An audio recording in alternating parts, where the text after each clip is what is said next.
Hello, and welcome to another episode of the MR Runningpains podcast. My name is Aaron Saft, and my guest today is one of my athletes that I coach. His name is Brandon Whistler. Brandon recently won the Warhammer 100 miler in Kentucky. He led from the get-go. We're going to talk about his race, his training, lessons he learned, and all of that great stuff that we can learn from our experiences. And Brandon has a wealth of experiences, as this, I believe, was his 7th 100-mile finish. So some really good things to share. Thank you, Brandon, for coming on and sharing the story and letting us learn from your perspective about Warhammer 100 and running in general. And so here's Brandon with his story.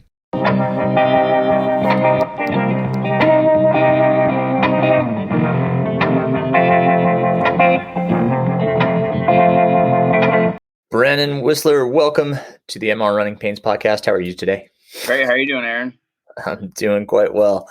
Doing all right. I always like to give everybody the date. We're recording this on June 17th. And Brandon, as I kind of said in the introduction, has just done what? Warhammer 100. Not only did he do it, what else did you do? I kind of won. Not kind of won. You did. I won. That's awesome. That's fantastic. First place overall. We're gonna talk about that, obviously, which is tremendous. But let's start by introducing you to everyone. Where are you from? Where'd you grow up? Where did this habit come from? All that good stuff. Well, I'm from. My name is Brandon Whistler. I'm from Hagerstown, Indiana, which is a small town east of Indianapolis. Grew up and raised in Indiana. Kind of traveled around a little bit, eastern part of Indiana, but pretty much grew up here. I grew up on a farm and everything, and played outside. Growing up in the hay mow and the creeks and stuff like that, and that's one reason why I just love being outdoors. So I grew up with it. But pretty much lived here all my life. And you want me to get into how I started running and stuff like that, or? Yeah, please. Yeah. I played sports in high school: football, wrestling. No, wasn't interested in any type of running. I mean, we had to do it for football and stuff like that, and wrestling to lose weight. But I was never into running and stuff like that. And pretty much through my college years and after that, forever. I was always into weightlifting and stuff like that, exercise. And actually got into powerlifting pretty heavy and everything. And probably 2012, I'd say 2015, 16, 3 or 4 years of pretty heavy powerlifting, competing and stuff like that.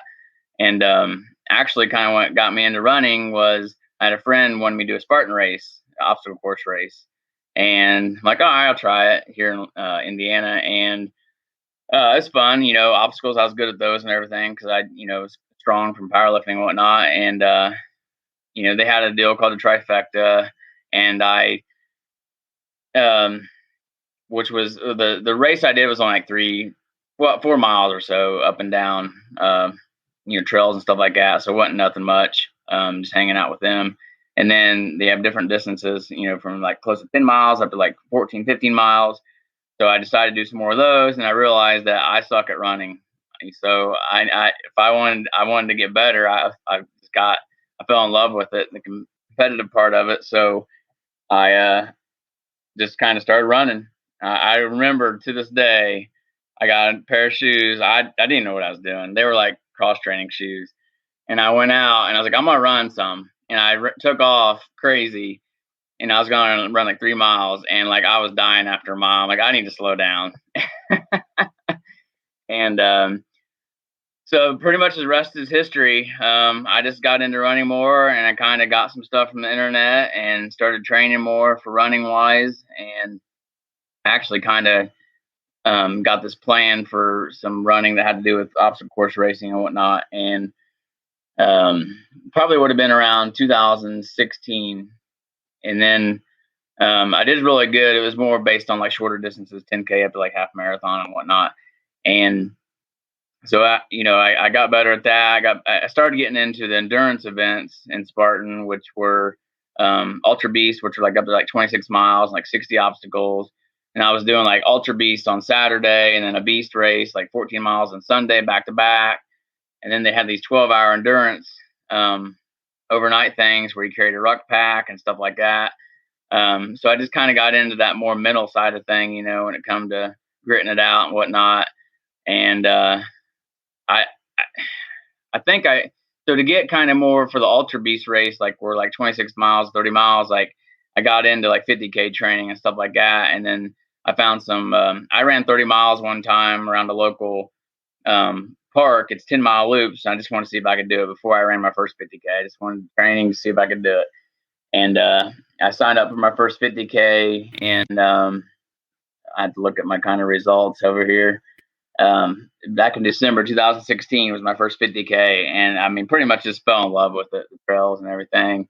Don't really care much for the road. I run someone on the road for training, and I'll do it if I can, but the trails are where it's at. So pretty much just snowballed from there, and race, train, have fun, and enjoy the trails. I think Awesome. Warhammer was my first 100-miler in 2018. It was the first year they had it, and had to have a 50-mile to qualify. So I did a 50-mile race to qualify for that. And the first year they had a Warhammer 2018, it was at a different location. It was farther north, but it was on the same Sheltowee National Trace Trail. And I finished. I was one of 13 that finished that year. It was June, same time of year. June is hot, Kentucky in the hills, and yeah, pretty much the rest is history. I just fell in love with 100-milers and the grit and mental determination and whatnot, and the things you go through. Fast forward, I just race and train, and I end up finding a training plan out of Relentless Forward Progress. I think that book. Felt like a 50-mile, 70-mile training plan or something. I think it was closer to 50 miles. And I just started training, could hit the mileage, no problem. But, I just went out and ran. I did before, back when I did Spartan racing, when I did this other training, I kind of did like heart rate training and everything. So I knew about heart rate and stuff like that. But for the most part, I mean, when it comes to speed work or anything like that, I didn't know what I was doing. I just go out and run, run what felt good. And, hit the trails and just long runs. I always kind of, for me, back-to-back long runs and the weekends have always been a thing for me. I used to race like that, but just, running on tired legs. And I tell people all the time too, like a 4-hour run or 4 hours on the trails, I mean, it's 4 hours on your feet. It doesn't matter if you run 20 miles or 10 miles, you're out there on your feet. That's training. Some people think they have to run 30 miles, no, it's time on your feet, in my opinion, So yeah, fast forward, I got into a few more 100-milers. Warhammer this year, 2021, that would be my 7th 100-miler. 6 official. I did one 100-mile on the road by myself, just to see if I could do it. Well, it's part of the Yeti 100 challenge, but I'll never run that far on the road again. So it's, I don't know, it's, when you talk about outside the running part and being in the middle of it, it's hard to explain. It's just a mental thing, to keep going. And there's so many things can happen. I don't care how prepared you are, just so many things can happen, and you can't even be prepared to know what to do. I mean, you kind of gotta have, you gotta have to train to, just, forget what I want to say, to be able to do something next, to keep going and whatnot. So that's kind of my running career. I've only been really running since about 2016. And of course, last year, the fall last year with COVID and everything, I mean, I still ran last year, but I took some time off, and then hired this awesome coach to help get me some more structure and whatnot, aka Aaron Saft. And I came so far training with him. I mean, the structure of just, knowing some speed workout and talking me to back down and whatnot. I mean, it's huge for me. So I'm loving it so much. I'll then you the money later. Okay. Right on. No, thank you. That was really nice. Well, and Brandon, he came to me and when I wrote my post on social media about Brandon's win, he said, "I love to be competitive," and his fiance Lori had texted me early on, and she's like, "He's leading," and I was like, "At what point is this? What's going on?" So. But before we get into all that, tell us a little bit more about Warhammer. You mentioned it's Kentucky. Yeah. Is it let's talk about how much single track, how much service road, how much Sure. road, all that good stuff. Well, so pretty much the Towie Trace Trail runs from Moorhead, Kentucky, up northern Kentucky, which Next Opportunity Events that puts on Warhammer 100 put on Big Turtle 50 mile and 50K, and they run on some of the same trail, but different sections, and it's a lot smoother up north, I guess, not as rocky and whatnot, not as hilly.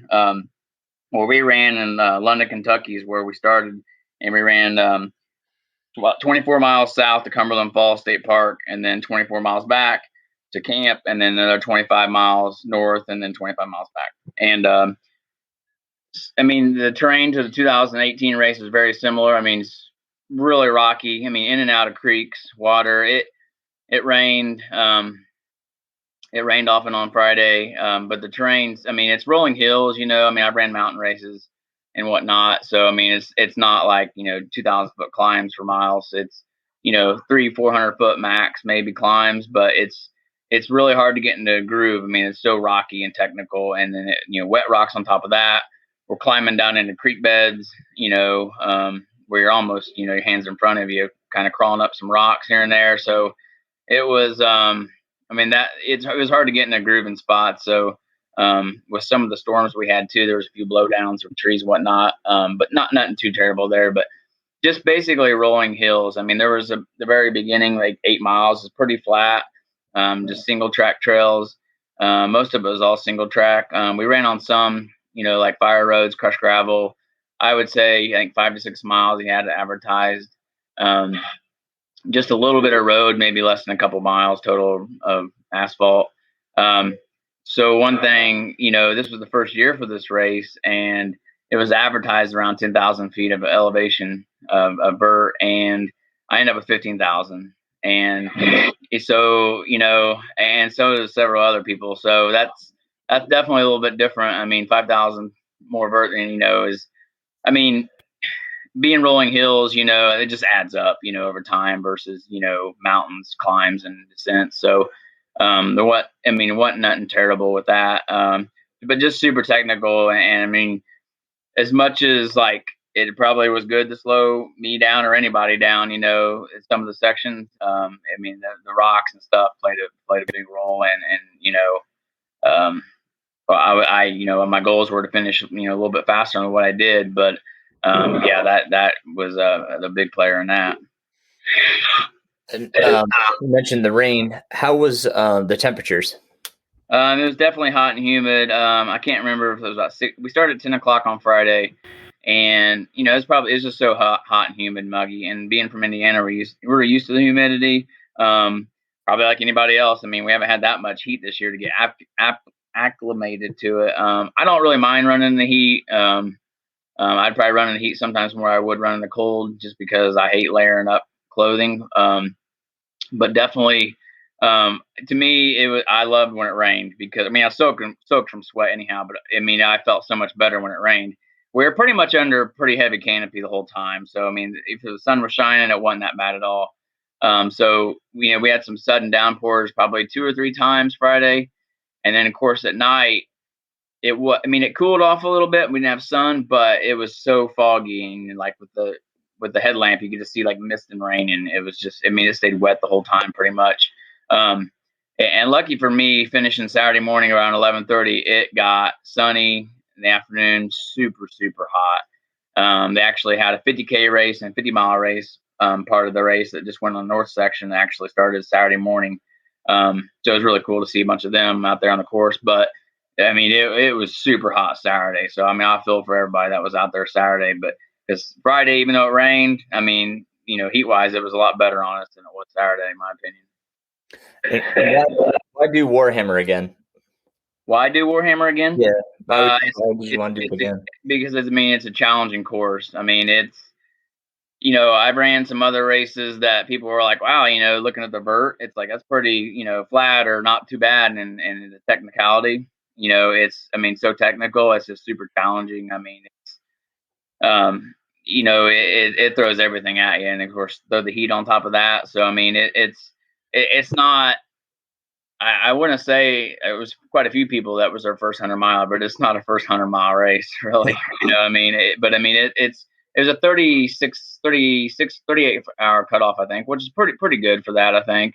But I love starting at 10 o'clock on Friday. I thought it was awesome because I knew that, I was pretty confident I was going to finish, on Saturday, and then in the back half of the mileage would be at night when it'd be cooler, so I feel like I played to my strengths, or at least was liking that or whatever, versus doing into, like a early morning race where you're, I guess it'd be the kind of same thing. If you started early morning, you'd be on the back half and in the night. So You mentioned earlier.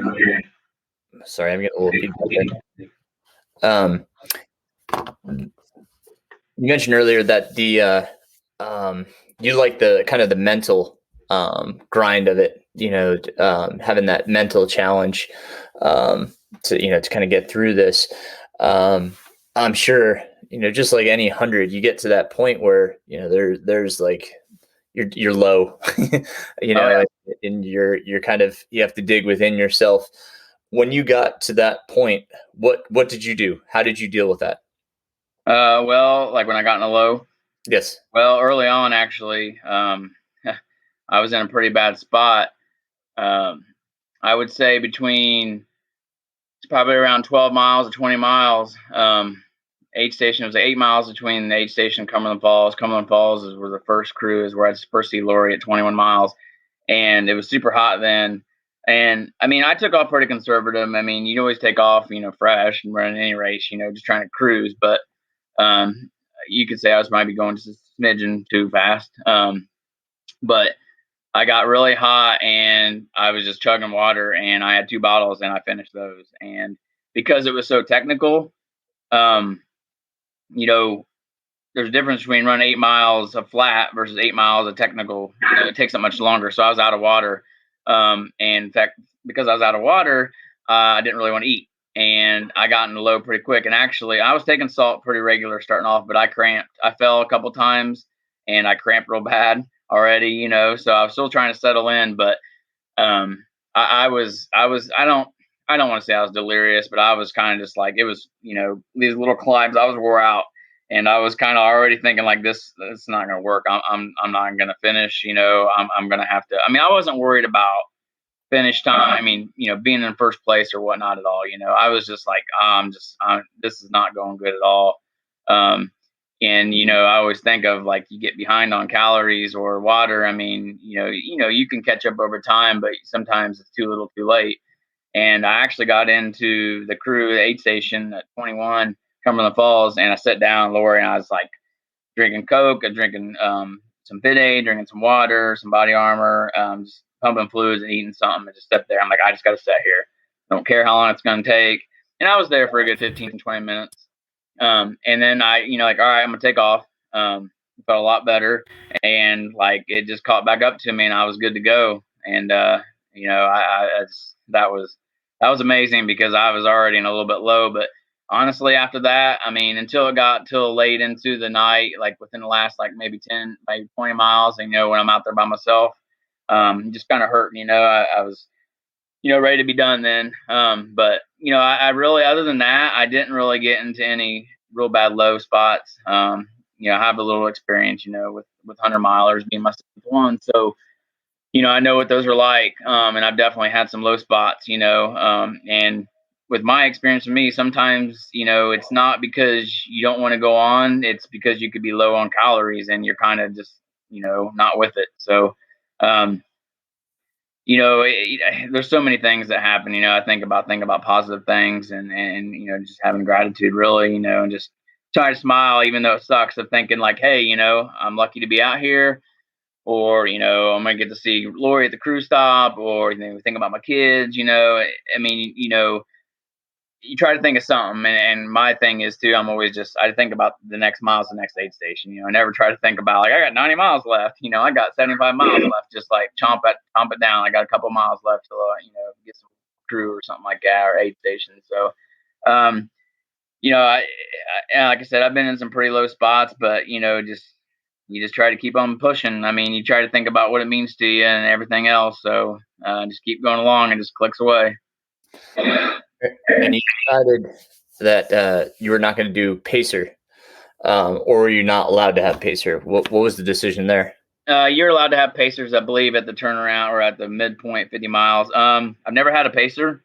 I guess in some ways I kind of pride myself on that, but I've really never asked anybody. I don't know anybody would want to be honest with you.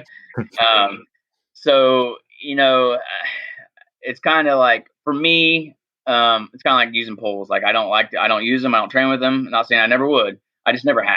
You know what I mean? So I kind of pride myself on not needing it. Do I think it could help? Absolutely. You know what I'm saying? So I just really never had the opportunity to have one or use one. So I just never have.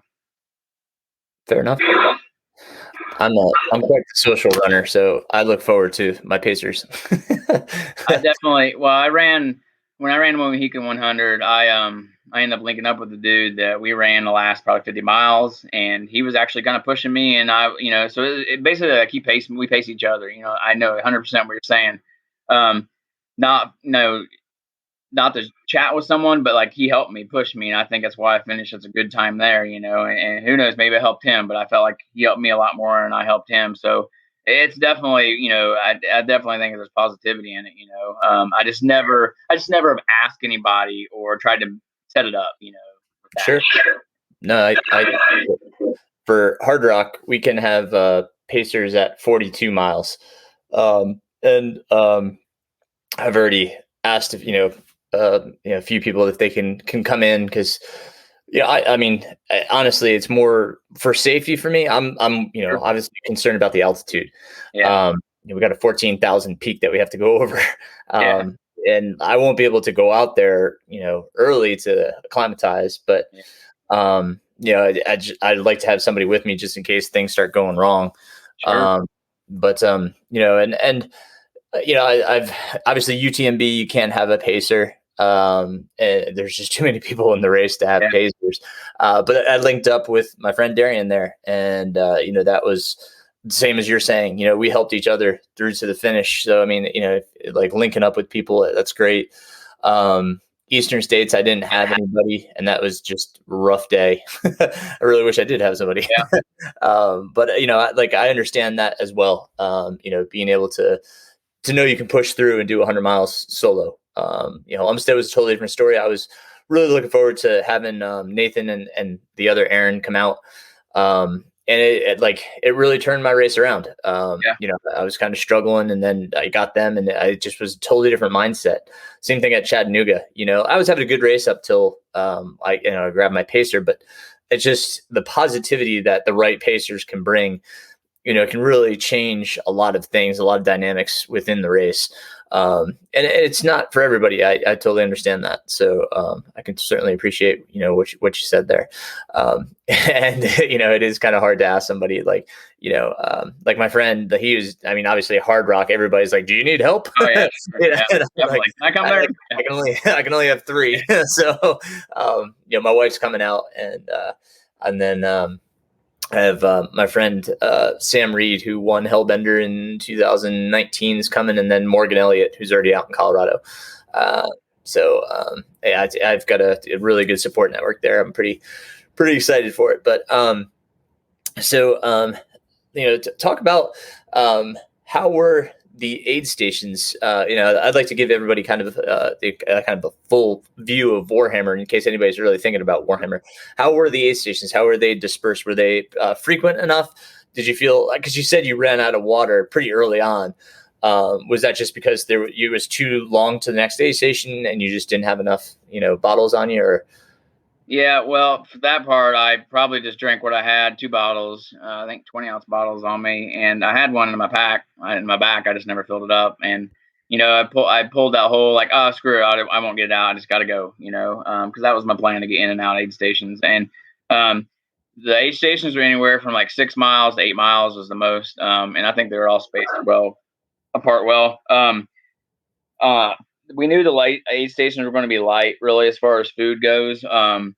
Having Lori as a crew, I carried extra food with me, and I was pretty much relying on what I had on me for food wise, and her to have bottles and everything ready for me, replace bottles at the crew spot. So I only relied on aid stations to fill up my water and grab anything maybe that I saw look good. Honestly, I didn't even, there was a couple that weren't really set up and ready by the time I got there. But it was no big deal to me because I had food on me. I don't eat fruit really, so probably should. It's healthy, but I'm not really a big fruit eater. So a lot of them had fruit. I don't, and stuff like pretzels, stuff like that. I kind of have a pretty big mix of food with me, even though I can get into that later on about my food choices. But go ahead. I kind of got sick of, I use Spring Energy, and then maybe. So I'll do like a gel, and then my next every half hour I'll do food, 100, 200 calories, and then so I do Spring Energy, and then next time I do something maybe like a honey stinger waffle, or maybe something a little more sugar based, like gummies or something like that, or a honey bun, or peanut butter and jelly sandwich, and sometimes I'd eat. Like I like chicken quesadillas at aid stations sometimes. And like, oh, that sounds good, but then it don't, when you go to eat it. So, some of them had stuff like that. Quesadilla, sounded good, just wasn't going down good. Bean burrito. And then, so it's kind of like, Lori can attest to this, she'll have all this food ready for me. Like, I don't want none of that, it just don't sound good. I used Tailwind. I was using Tailwind in one bottle, water in the other, and I got sick of sugar, just Tailwind. So I just wanted water. And then I was kind of getting sick of Spring, energy gels, and I ate some Uncrustables, and it was just so hit and miss, I've had pierogies before. Pierogies were awesome. I think I had those at Grindstone the year I did that. Those were awesome, but maybe because I haven't had them very many times. But I had pizza before, I kind of trained eating whatever, so just so my gut can take whatever. Plus, you're not running 5K pace in a 100-mile, or at least I'm not. So your stomach can, withstand a little bit more heaviness like that. So the aid stations were good. Some of them had more options than others. Honestly, just didn't really pay much attention to them. I got water. The ones I got water, got in and out, and then when Lori at the crew spots, I just went to her with my food, and she had stuff to fill my bottles. And kind of going back, we're talking about a pacer. That's the same way with crew. Once crew's awesome. Compared to using drop bags. So it's kind of hard to like not have crew. I've ran 100 miles without a crew and using drop bags, and it's tough because you have to make sure you have all that stuff there with you at those drops versus rely on someone to maybe get something extra, or hey, I need this at my next stop, bring my shoes or something. So definitely it's awesome to have there. But yeah, I always try to train and try to have my own food and whatnot. My pack feel like it weighs 1,000 pounds, but I train with it a lot. I wear a full vest with bottles in the front. I don't usually put too much in the back. I put a jacket or something in there in case it might be cold at night. But I kind of overfill it just in case I need some extra food or whatnot. Because if you ever get kind of have to walk or something for a while, then you're going to be out there that much longer. So yeah, the aid stations are pretty solid. Coming off of COVID, I think honestly can't remember what Kentucky. I think most states have released the whole deal of mask and stuff, but they're still kind of still lingering and whatnot. So it wasn't just really the full blown aid stations that we're used to having before COVID, and ultras and whatnot. So right on. And so you're moving through the race. You're obviously in the lead. We'll talk about that. How did that play into your mind? Did it at all? Did you think about that at all? Or, when it got later into the race, did it become more of a, I need to maintain this? Yeah. So I got up to the front, and Michael Wishman already, let us out because we had to run through the camp and kind of run on the road before we hit the trail. So he just led us to the trailhead. And I mean, I was standing there and like, I'm not going to just be like, scared to go first. So I went first and, didn't try to take off like a rocket or nothing, or trying to stay out front. I guess let's say I don't really fear leading, I mean, I just wanted to settle into my pace. I didn't really care if someone passed me in 30 feet or in 3 miles, I had a goal of a time and, just wanted to settle in, and run my race regardless. So I actually, led the race, and there was a kid, a 19-year-old kid. I say kid because he's a kid to me. That was on my feet or on my heels the whole time. We talked. It was cool. But I might slow down for a little hill, and he would, and which was fine, But like, it was his first 100 miler and whatnot, and I told him, go ahead and go around me if you want, Well, we got to the first aid station after 8 miles. And we ran on this road section and we popped back down the woods, and all of a sudden I didn't see him. And I don't know the story. I don't know what happened. Later he dropped, but I pretty much was leading the race. I don't really ever look back. I just kind of just run, and let it be what it's going to be. I mean, I knew it didn't matter 10 miles in where I was at. We had 90 miles to go. I when I ran Chattanooga, 100 miler and DNF'd in the beginning of 2019. I learned big time for that because I went out a little too hot and I was like third or fourth most of the race, and I just bombed it, and I felt so much pressure to stay there, so I kind of learned from that, just let it be what it be, so and a guy actually caught up to me about probably 12 miles in pretty quickly, and unfortunately for him, he went a wrong way and missed an aid station, so he went a lot easier route than we had to go. He went on ahead of me. He ended up dropping. So when we got to Cumberland State Park, Cumberland Falls, and we had to go. So we was 21 miles. So we had to go down. So we had to go south of the park and go do a loop. So a 5 mile loop. So that would mean that once you got back around the loop before we went back to camp, that you wouldn't know, you're going to pass people probably, still coming in, but you don't really know who's behind you still. I didn't know where really anybody was at. I actually caught up to that guy, and he said he was going to end up probably dropping, because he missed the aid station or whatever. And so I ended up just just running my race, and I was back in front. So I led back to camp, and I saw Lori again at Spillway, which was I've been around 40 miles. And, it's kind of like you want to know, but you don't. And she said that the next person that came into Cumberland Falls after I took off, was 45 minutes. So that didn't mean I had a 45-minute lead, I mean, they could have got closer. I don't know. I didn't necessarily care at that point, just, kind of curious, because I didn't know what was going to happen. I mean, the race don't start till after 50 miles or whatever, right? So when I came into Sheltoe camp at 50 miles, 48 miles, I think, I wanted to change my shirt at least because it was soaping, it was sweaty, but I mean, I knew I was going to be sweating again. Didn't change any shoes or anything like that, or socks.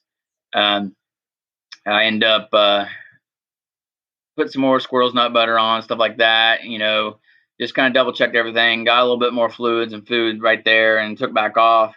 And it was just getting dark when I got into Sheltoe camp Friday night. So I took off, and I mean, I had no clue when the next person was coming in. I didn't see Lori again until 12 miles from there, so about 60 miles. And so she had left Sheltoe camp to come to the next Cruel aid station, and it had been about an hour, and she said no one had came in yet. So I mean, it made me feel good, but I was just, I mean, I was pretty much for most of the race by myself anyway. It doesn't really bother me. I was just chugging along, just trying to stay on course, and just I had no clue. I didn't know how many people were in the race. It was definitely cooler. It quit raining, but it was foggy, and I just kept going. I got to the turnaround at mile be about 75, 74, and we had to go past the aid station. down to this little hill to get a marble to make it close to the 100 miles, and so that sucked. And then I came back, so I was like, I'm gonna keep track of my time when I leave the aid station, because I was gonna pass the next person eventually coming back. So I passed. It was an hour and 45 minutes till I saw someone. So assuming, let's say he was going my pace, then I was close to 3.5 hours ahead of him, whatever. Then I didn't see anybody else for a little bit, and I saw a few people here and there. I never thought I had it in the bag. Honestly, when I got close to the last 5 miles, I kept looking back. I didn't know. You know what I'm saying? I mean, I was still running here and there. I was passing a lot of 50Kers, 50 milers. They were pumping me up. It was awesome seeing them just out there racing. They were fresh, hauling the mail, and I was struggling. But that gave me some more energy, and I just had no clue where the next person was. And I got in, came in, finished around 11:30, which is 25 hours, 25 minutes. And the next person didn't come in until 31 hours, almost 32, or almost 31 hours, 6.5 hours after me. Wow. So, yeah, I mean, I guess I didn't have to push it, but I still was, just because I wanted to push it mentally and everything, like else as I could. So yeah, it was crazy. I mean, it's still kind of hard to believe, to be honest with you. That's fantastic. Talk about your gear for a little bit. What kind of footwear did you use? Socks? You said you didn't change those, so it seems like they worked well for you. What did you use? So pretty much ever since the beginning, I've used Injinji toe socks, the Trail midweights, and Trail toes. And I've wear ultras ever since I pretty much started, and I've never had a blister. I had one blister, I think. And I think that was it might have been from GDR. I can't remember Cruel Jewel.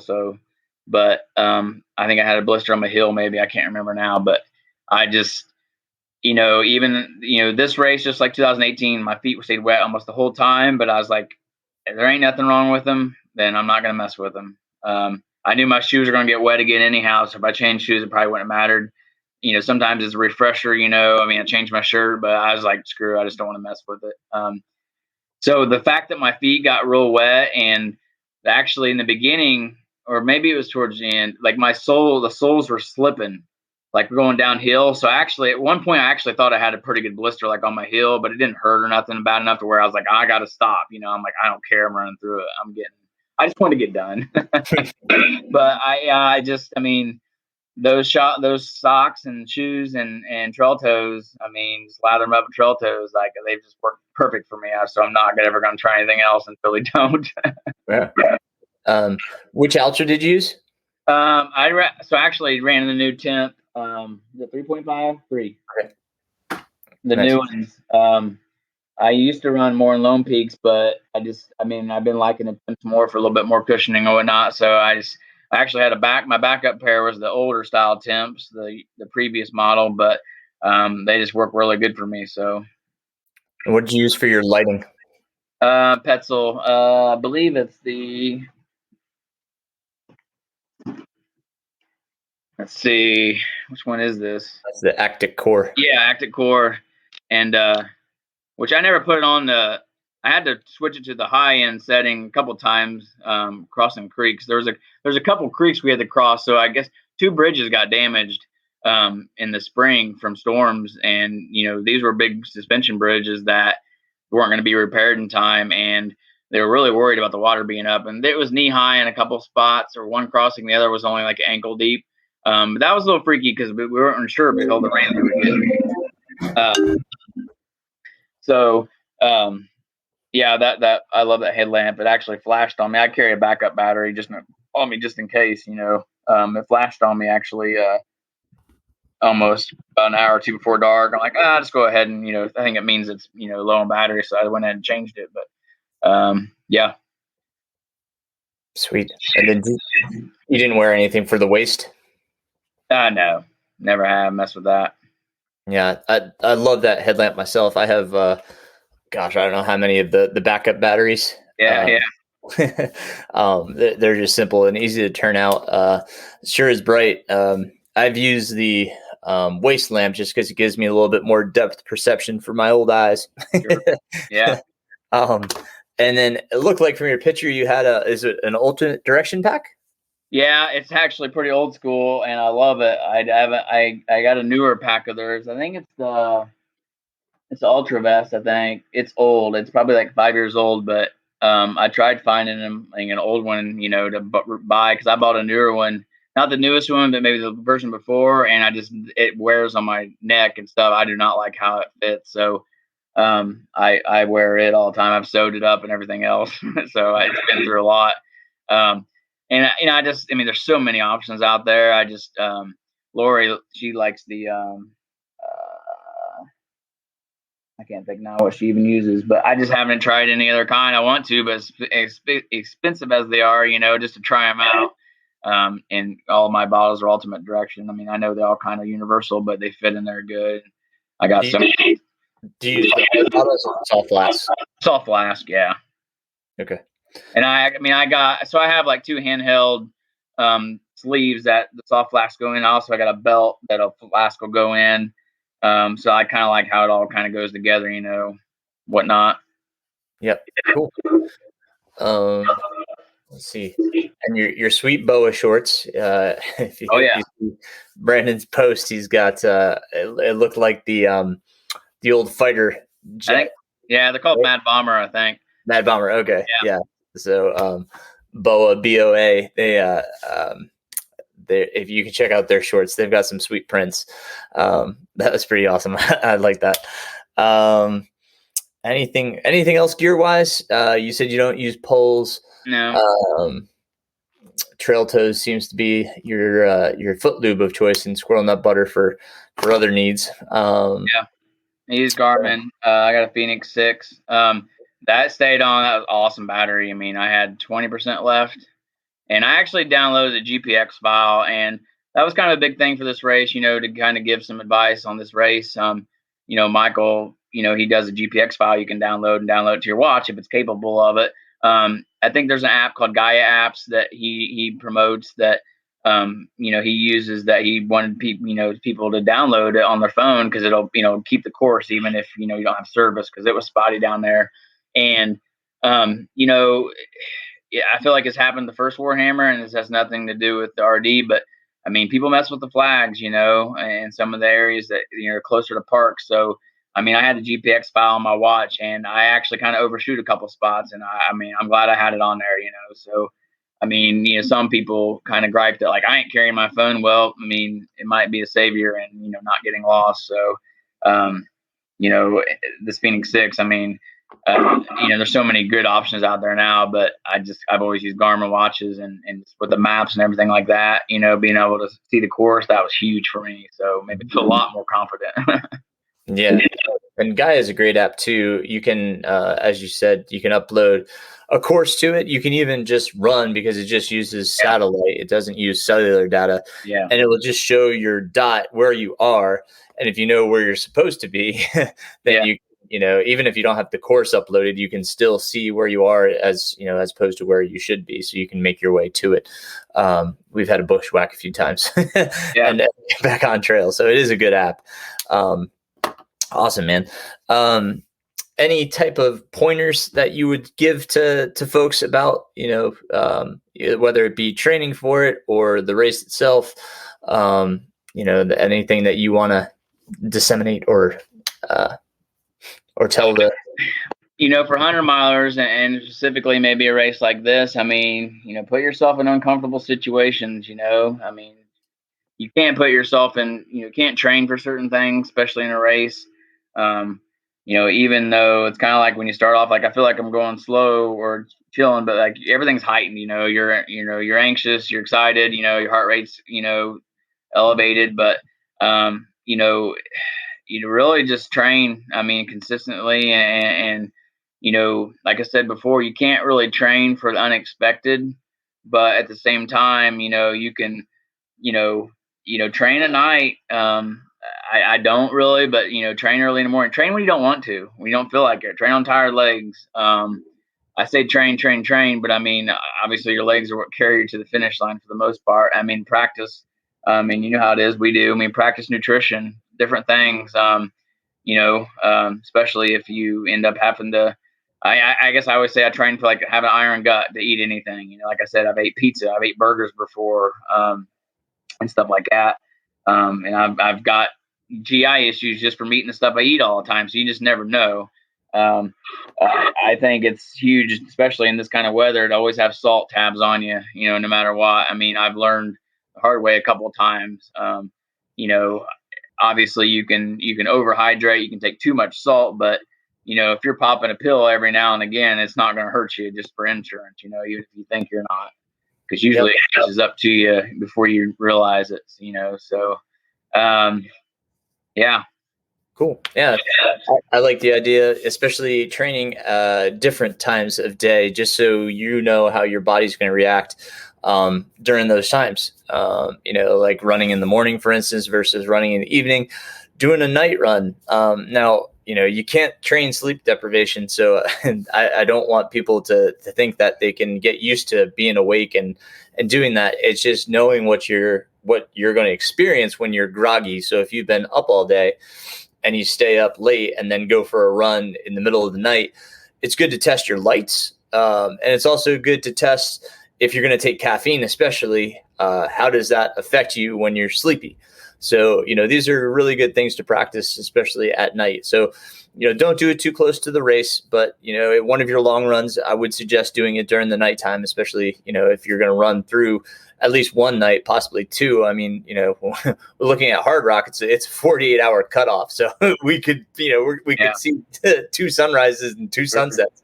So, but, it is good to know how the body's going to react. So, good points there. Brandon, I appreciate it, man. Thank you so much for your time, and congratulations on your win. That was fantastic. so stoked for you. So proud. That was tremendous. So thank you so much, buddy. Right on. Thank you.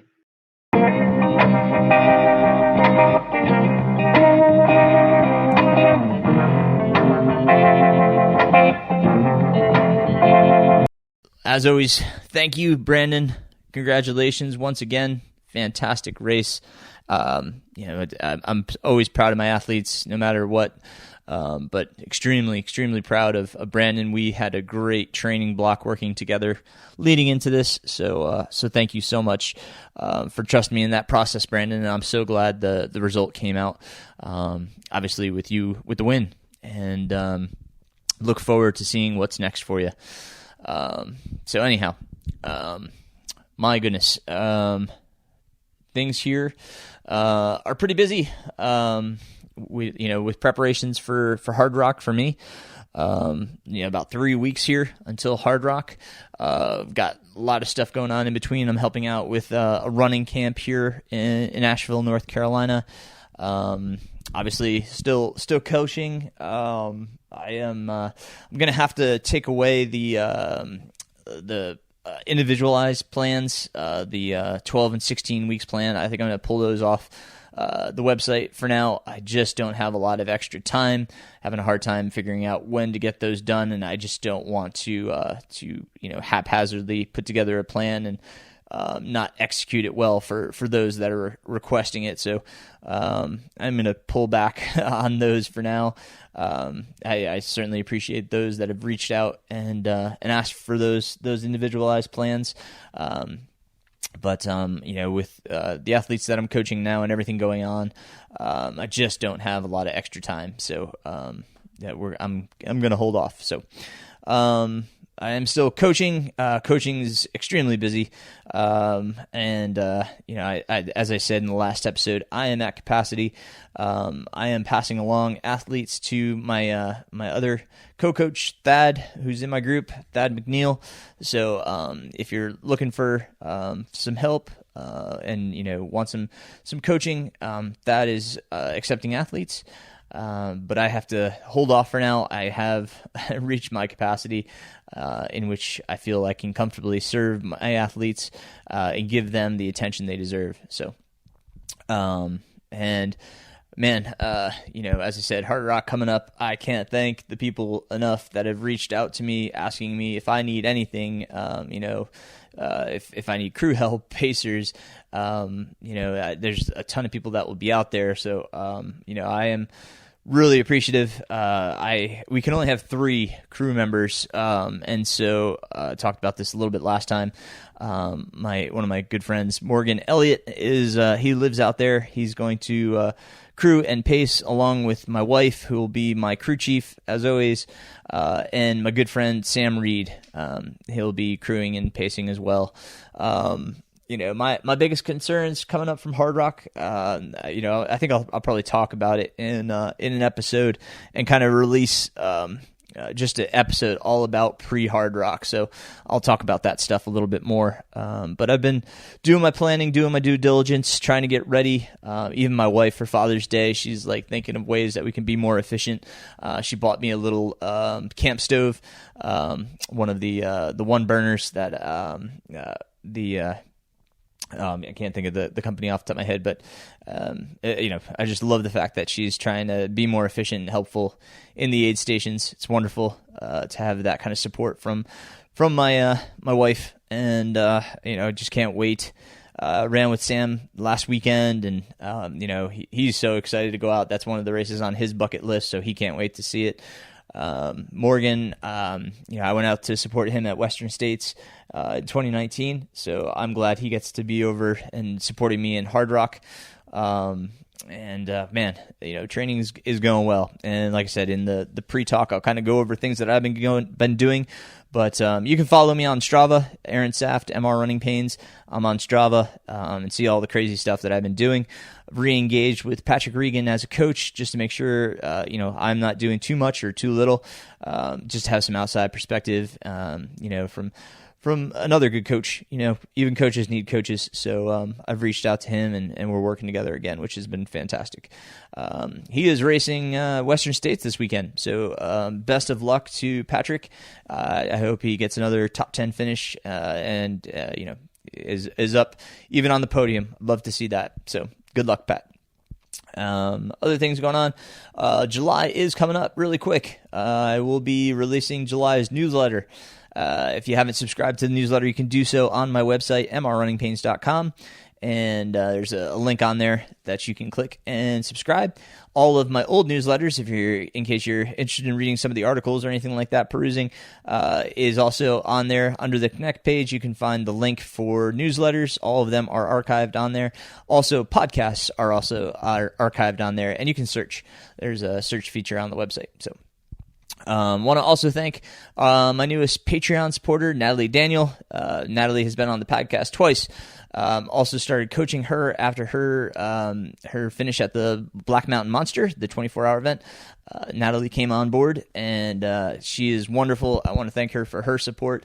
She's been listening for a few months now, and I just appreciate the fact that she's like, you're really putting out some great information, and hopefully it's really helpful to everybody. So appreciate her support on Patreon. If you can support on Patreon, there's a link on the website as well.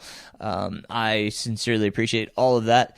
Working on YouTube videos. My athletes have been requesting some more core videos. I came out with some new core workouts, so I'll be posting some of those. And it's just, again, I've been so busy with everything. Kids being, in the summertime, running around to their activities, my training, and then coaching. It's just been extremely busy. So I'm working on everything as fast as I can. But that's also Patreon goes to helping support coming out with those videos as well as the newsletters. So if you're enjoying those and can help, Patreon is a great way to show your support. If not, if you could just subscribe to the podcast or share the podcast, that is fantastic. It's a super helpful way to help the podcast. Leave a review.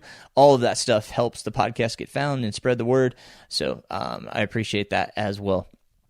Aside from that, it's summer here. We've had some beautiful weather. It's actually been pretty nice training. I was out this morning, and man, it felt nice and brisk this morning when I was out running. So Miles, my dog, was appreciating the fact that he was not panting and dying out there. The heat's not as oppressive. So we've had kind of some pleasant weather here recently. I hope everybody's well. I hope their training goes well. And if you have any ideas or, ideas for guests or want to be a guest, don't hesitate to reach out. You can connect with me through my website. And I would look forward to hearing from you. If you have any suggestions or, want to give me any feedback, always willing to hear that as well. I'm going to be starting another podcast as well. We are going to be starting a Hellbender podcast. So for the Hellbender 100, we're going to be starting a new podcast for that. I hope to launch that more towards August is kind of my idea for that. As we hear, from the various entities that are permitting our race, if our date is accepted or not. I know people have been reaching out, like, when's the date? And I can't tell anybody anything yet because, unfortunately, we have not heard back from the entities as to if that date is acceptable. They are busy people. They do have blackout periods. There are all sorts of things. So I'm just trying to be patient and wait my turn to find out. Again, we are shooting for the first weekend in May of 2022. That is our goal. We're trying. Believe us. We've got 2 of the 4 permits in right now. We have to have those secure before we can bring them to the other agencies for their approval. So it's just it's just time. It just takes time. So appreciate your patience on that. But yes, there's going to be a Hellbender podcast coming out where we talk all things Hellbender. We're going to bring on guests and such to talk about Hellbender and give and lend perspective about the course, the race, the people behind it. Stay tuned for that. And other than that, I hope everybody's enjoying their training, summer training. If you got races coming up, best of luck. And I can't wait to talk to you guys next time. My next guest is going to be another one of my athletes. His name is Craig Peterson. He just finished the Idaho 29,029, which is Everesting. So out in Idaho, he had at a ski slope, they have one of the runs. You just keep climbing it. You climb up and then take the gondola down and climb up and take the gondola down. And you do that until you've reached 29,029 feet, or the summit of Everest is the idea behind it. So pretty cool. So that's my next guest. That will be our next show. And then I'll probably do my Hard Rock preview, how things have been going, how training's been going, all that good stuff. So thank you, everybody, for listening. I can't wait to talk to you next time. Till then, keep running, my friends.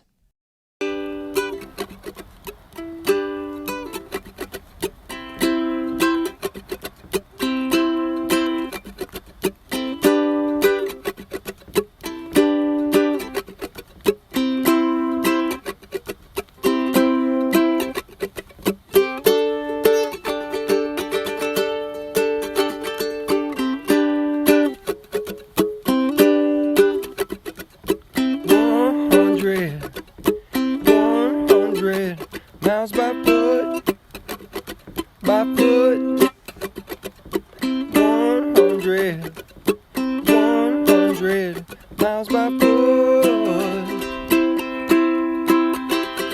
Don't ask me what I do it, I can't stay put.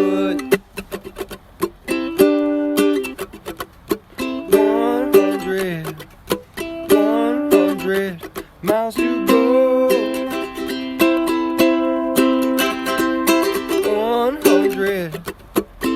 100 miles to go.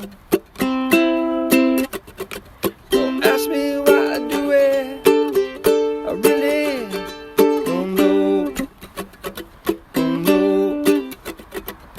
Rain is coming, rain is coming. Can't give a shit,